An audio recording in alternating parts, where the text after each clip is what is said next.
The case you're about to see is fictional, but the procedure is legally accurate. The characters are played by actors, but the jury is selected from members of the public. During the past 2 days, the jury has heard evidence concerning the alleged manslaughter by neglect of Mrs. Alice Atha by her daughter and son-in-law. The defendant, Grace Barber, is being cross-examined. You say that when your mother came to live with you, she looked thin, almost skinny, as though she hadn't been fed. Yes. Under your care, did she appear to look any better? No. So she remained thin, almost skinny, as though she hadn't been fed? Well, it was just the way she looked. Did she look ill? Not particularly. You thought she looked well? No. Then I suggest she must have looked ill. Well, she didn't look well, but she didn't look ill. Surely, if she didn't look well, she must have looked ill. I don't see how. If I say to you, you do not look well, what am I saying to you? You're confusing me. It is not I who's being confusing. Well, she looked much the same. So why did you not call a doctor? Tell Dr. Little. I didn't think there was any need. She looked unwell. I think we've established that. She had arthritic pain. She spent nearly all day in bed, sometimes not eating. And you say there was no need to call a doctor? Well, it didn't seem that serious. What happens to someone who does not eat? Look, she wasn't hungry. It wasn't as though she couldn't eat. Like I said, I mean, she lay in bed all day doing nothing. She didn't need much food. She ate all she wanted. What were the arrangements for collecting your mother's pension? You did not pursue this course was because you did not know how to go about it. Yes. Are you aware that there are private nursing homes? Yes. And were you aware that after selling her house in Derby, your mother had a considerable sum in her bank account? A sum exceeding £50,000, which would have amply covered such expenses. Well, we didn't think about it. You didn't think about £50,000? Well, not in that respect. In what respect did you think about it? I suggest to you, Mrs. Barber, that £50,000 must have been a factor operating on your mind in some way. I don't know what you mean. My lord, what is the relevance of my learned friend's questions? Mr. Saunders. My lord, I mention the £50,000 because it is a factor which may have operated on the defendant's minds, making them indifferent as to whether Mrs. Atha lived or not.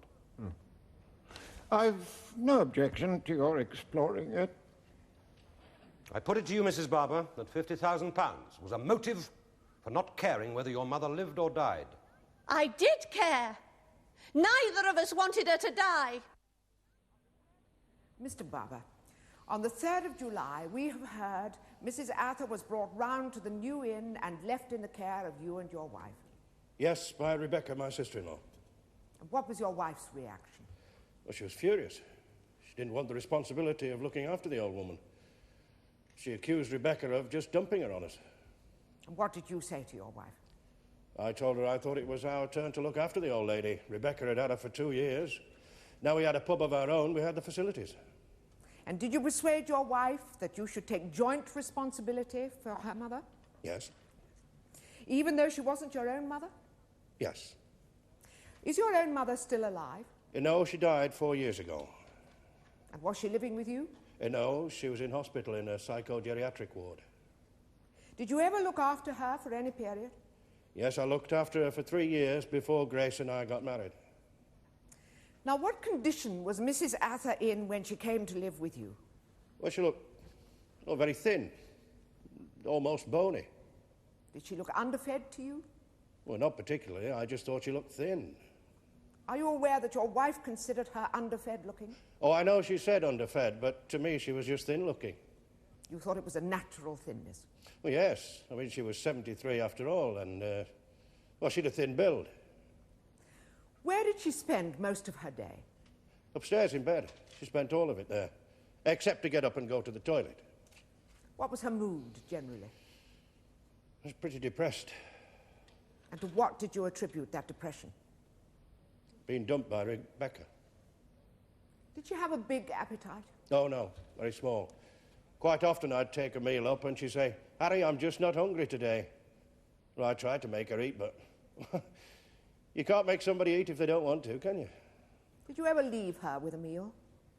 Yes, quite often. And did she eat it? Well, sometimes she picked, sometimes she ate the lot. Were you ever present when she ate the lot? No, no. Why not? Well, we'd a pub to run. I mean, why should we stay with her? She was an adult, capable of feeding herself, not a child.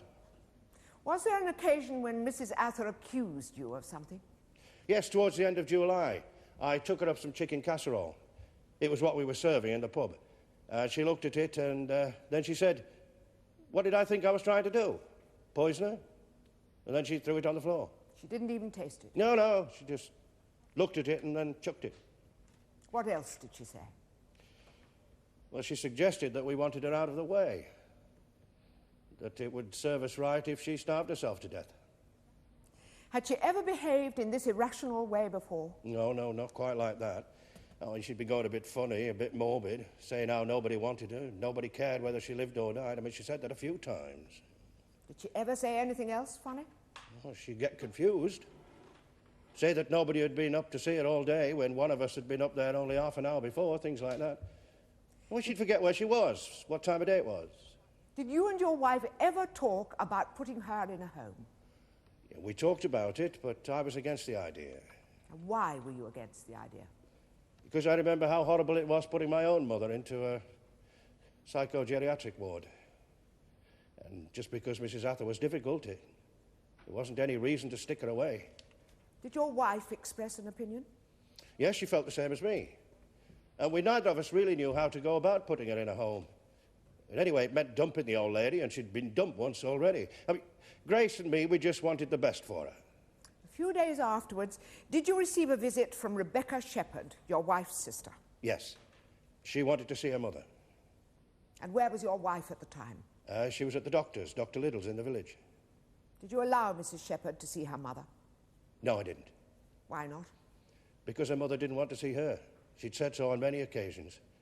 She never wanted to see or speak to Rebecca again after what she'd done. Did you tell this to Mrs. Shepherd? Yes. She was very angry. But I wouldn't let her go upstairs, though she pleaded. And did she then go away? Eventually, yes. Now, I want to bring you forward to the 25th of September, the day your wife went into hospital. Was she worried about her operation? Oh, very worried, yes. Oh, she'd never been in hospital before. Did it cause you any anxiety? Very much so. Did you have any bar staff or helpers at the New Inn? No, none. I was on my own, completely. And during this week, when did you visit your wife? Every morning, every afternoon, for an hour each time. While running the pub single-handed and visiting your wife in hospital, were you also looking after Mrs. Atha on your own? I was. How would you describe her condition during this week? She was very sleepy. She complained of headaches a lot. I gave her Disprin for them. Yes, she had a jug of water, is that so? Yes. Did she drink very much of it? No, hardly drank any. Just sips now and again. And how did she look physically? Oh, thin and bony like she always looked. Was she confused? No more than usual. During this week, the final week of her life, did she eat at all? Well, I took her food, but she didn't she didn't touch very much of it. Now, what do you mean by that? Well, I took her up her lunch as usual, left it. When I came back, it looked as though she'd eaten some of it, though never very much. And did that worry you at all? Well, no, I was more worried about my wife in hospital. What about going to the toilet? Could she manage that on her own? No, I had to help her. She was weak. Yes, she was. Did you consider that she might be ill? Well, I thought it was because she lay in bed so much. I mean, all day. On the 30th of September, Friday evening, what did you observe about Mrs. Atha? Well, she hadn't eaten that day at all. She was very drowsy, so I let her sleep. The pub was busy. I was on my feet all night. But before I went to bed, I looked in on her, and she seemed to be asleep, so I didn't disturb her. Did you go right into the room? No, I just stood in the doorway and spoke to her. And what happened the next morning? I got up and looked in on her with a cup of tea, and I couldn't wake her. She was cold, not breathing. I called Dr. Little. And did he confirm that she was dead? Yes. Thank you, Mr. Barber. Mr. Barber, on the 3rd of July, you successfully persuaded your wife that the two of you ought to take your share of responsibility for looking after Mrs. Atha. Yes. What do you understand by the phrase taking responsibility when it applies to the care of another person? Well, it means looking after them. In what way? In what way does it mean looking after them? Well, making sure they're well-fed. Does it mean, in your understanding, making sure there's a proper supply of the necessaries of life? Yes, I suppose so. You suppose? Well, you put it better than me. Forget how I put it. Do you agree with the sentiment behind that definition? Yes. Very well. Let us keep it in mind. You say she looked thin, almost bony, when she came to live with you. What exactly do you mean by bony? Well, she looked skinny. Do you mean so skinny that her bones were protruding? Yes, yes. But you did not think she looked underfed? Well, I thought that she was underfed looking, but I didn't actually think that she was underfed. You regarded her as underfed looking, but not underfed? Well, it depends on how you say it. I mean, if you say that somebody is stupid looking, it doesn't follow that they are in fact stupid, does it? Did you consider that one meal a day was sufficient for an old person in that state? Well, yes, she wouldn't eat, too. Like my wife said, she spent all day in bed. She never used up any energy. Did you consider that one meal in 2 days was sufficient? No. Yet there were days when Mrs. Atha ate nothing. Yes, because she wasn't hungry. Then there must have been occasions when she had only one meal in 2 days. Would you agree? Look, I never kept a record. I had a pub to run downstairs. She ate all she wanted. I wasn't going to force food on her. Despite the fact she threatened to starve herself to death?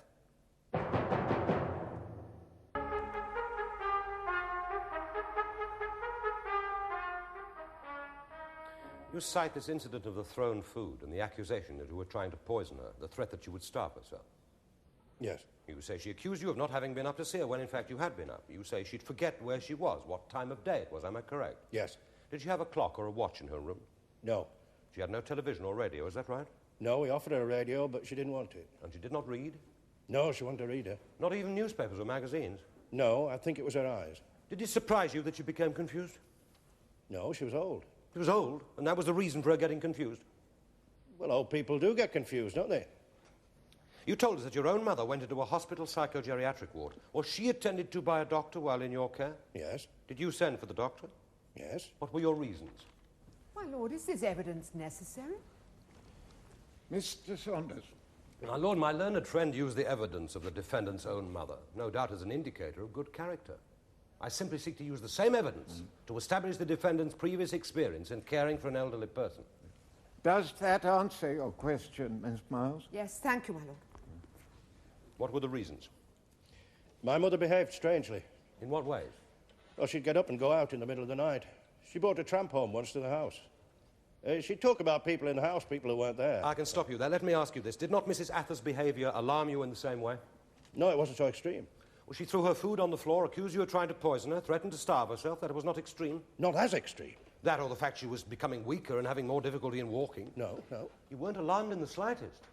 Well, it's obvious I wasn't, otherwise I'd have told somebody.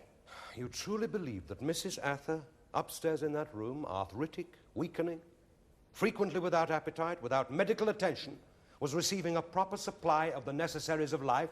We did give her enough to eat. But did you give enough care as to how much she ate? I've already said, she was an adult, capable of feeding herself. She knew how much she wanted. I suggest to you that supplying the food was half the duty. The other half was making sure she ate properly, and if she did not, getting medical attention for her. It all depends on your definition of properly, doesn't it? Were you aware of the large sum of money, a sum exceeding £50,000, which Mrs. Atha possessed in her bank? Of course I was. Was that not a factor contributing to your indifference as to whether she lived or not? We'd have to be monsters to do something like that, and you've no right to suggest it. She hadn't even made a will. We never even thought of her making one. In which case the money would have been divided equally between your wife and your sister-in-law, a still considerable amount. Well, so what? We never even thought about it. When Mrs. Shepherd, your sister-in-law, arrived and asked to see her mother, you refused, is that right? That's right. Didn't you consider that Mrs. Shepherd had a perfect right to see her mother? After the way she treated her? But please just answer the question. No, I didn't think she had any. What was your reason for refusing Mrs. Shepherd permission? Her mother didn't want to see her. Didn't you go upstairs at the time and ask her? No, Then how did you know? because she'd said so before. She never wanted to see Rebecca again. But wasn't she often in a confused state? How do you know Mrs. Atha meant what she said? Well, from the way she said it. Am I right in saying that had Mrs. Shepherd been allowed to go upstairs and see her mother, she would have been the only other person to see her alive during her stay at the New Inn? Yes. I put this to you that you did not want Mrs. Shepherd to go upstairs because you did not want her to see her mother's state. I deny that strongly. She was depressed, you say. Didn't you feel she might benefit from a visit from her other daughter? No, I thought it might upset her. You consider yourself the better judge? In that instance, yes. During the last week of Mrs. Atha's life, your wife was in hospital, leaving you in sole charge. Yes. Have you heard the medical evidence? That by that time, Mrs. Atha was already in a starved state and suffering from a disease, tuberculous meningitis, the symptoms of which are headaches, drowsiness, confusion, irritability, leading to loss of muscle control, paralysis, and coma. Yes, I've listened to it. Did you tell us you did not notice Mrs. Atha was ill? I didn't think she was ill enough to send for a doctor. Ill enough? Are you saying you noticed she was ill? Look, my wife was in hospital. I was running the pub on my own. Are you saying you noticed she was ill? She was very weak. Headaches. So weak, in fact, you had to help her to the toilet? Yes. Yet you believed her strong enough to feed herself? Yes. When you took up her food during that final week, where did you put it? Well, she always had it on a tray on her bed. You say that when you went up, it looked as though she'd eaten some of it, though never a great deal. Yes. What exactly do you mean by that? Well, she'd stir the food up with a fork. It was very difficult to tell just how much had been eaten. Stir it up with a fork. Can you be more precise? Well, yes, though she'd been picking it over. But surely you could tell how much had been eaten. Well, it looked as though some had been eaten. I suggest none had been eaten, Mr. Look, I couldn't tell. You could not recognize a starving woman? A woman who was starving because she'd ceased to eat? No, I didn't realize that. When you went to visit your wife in hospital, who looked after Mrs. Atha? No one. She was all alone. Well, it was only for a couple of hours at a time. Why did you not tell someone she was there? Why did you not ask someone to look in on her? There was no one I could tell. We hadn't been in the village long. We didn't know many people. You run a pub and you do not know many people? Well, not to ask him something like that. Like what? What? To look in on an old woman. Did you wash Mrs. Atha during that final week? No, I didn't. When you looked in on her and observed that she was asleep after a day in which she ate nothing at all, did it not occur to you to go right up to her and check that she was all right? No, because I thought she was asleep and I didn't want to wake her up. How had she been that day? Very drowsy. She was a day away from death, Mr. Barber. Look, if I'd have noticed something, I would have called a doctor. I suggest you had left it too late. I suggest you were too frightened to send for the doctor. Members of the jury, who was responsible for the condition of this old lady when she died? Do not lose sight of the fact that for 3 months she lay virtually alone in an upstairs bedroom of the inn, without any visitors, without any attendance of a doctor. Only the regular attendance of the two people who were responsible for her care and well-being. Yet she died weighing only 5 stone 8 pounds, with very little fat on her body, and in a starved and emaciated state. Does the fact that they never bothered to send for a doctor not suggest to you the most negligent of attitudes?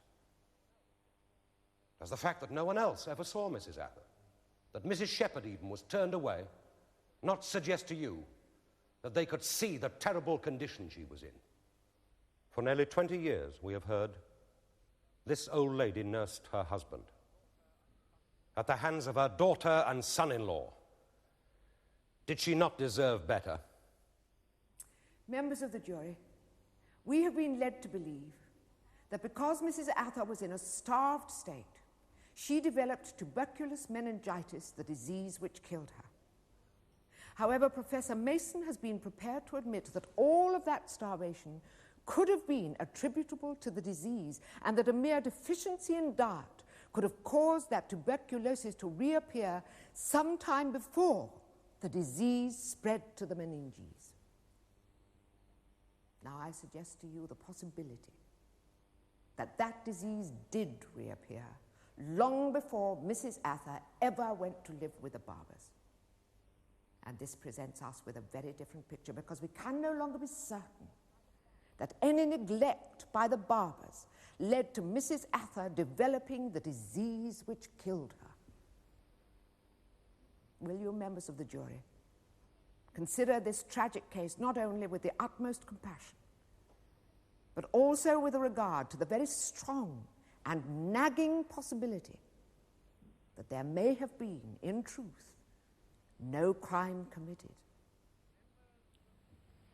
Members of the jury, Every person who takes charge of another person to provide the necessaries of life for that other person is criminally responsible if, by reason of neglect, death ensues to the person so neglected. If the neglect of duty is such as to amount to a reckless disregard, then the person responsible can be convicted of manslaughter. Now, what if the necessaries of life were provided and Mrs. Atha neglected herself? If medical advice was not sought and you thought that that was a gross neglect of duty, then again, it would be open to you to convict of manslaughter. You must ask yourself how apparent the self-neglect was. There is no evidence that she did not eat during that 3 months, though it is clear that she ate poorly. You must decide if there is a foundation for the very real possibility that she disposed of food when she said that she had eaten it. If you conclude that all the starvation took place during the disease, then you may attach less guilt to Mrs. Barber, who wasn't present during that final week. How you apportion guilt will depend on how extensive you think the period of neglect was. Finally, I must remind you that the burden of proof rests upon the prosecution. Before you can convict either of them, you must be satisfied in either case beyond reasonable doubt that her death was brought about by the gross neglect of one or both the defendants in looking after her, amounting to a reckless disregard, whether she died or not. I must now ask you to retire, elect a foreman to speak for you, and consider your verdicts. Members of the jury, will your foreman please stand? Please answer my next question, yes or no. Have you reached a verdict on which you're all agreed? Yes. Do you find Harold Barber guilty or not guilty of manslaughter? Guilty. And that is the verdict of you all? Yes. Do you find Grace Barber guilty or not guilty of manslaughter? Guilty. And that is the verdict of you all? Yes.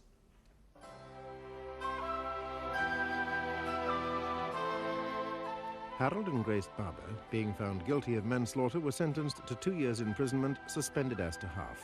They can be released after 1 year and will only serve the remainder of their sentence if they re-offended. You can join another jury when our cameras return to bring you a further case in the Crown Court.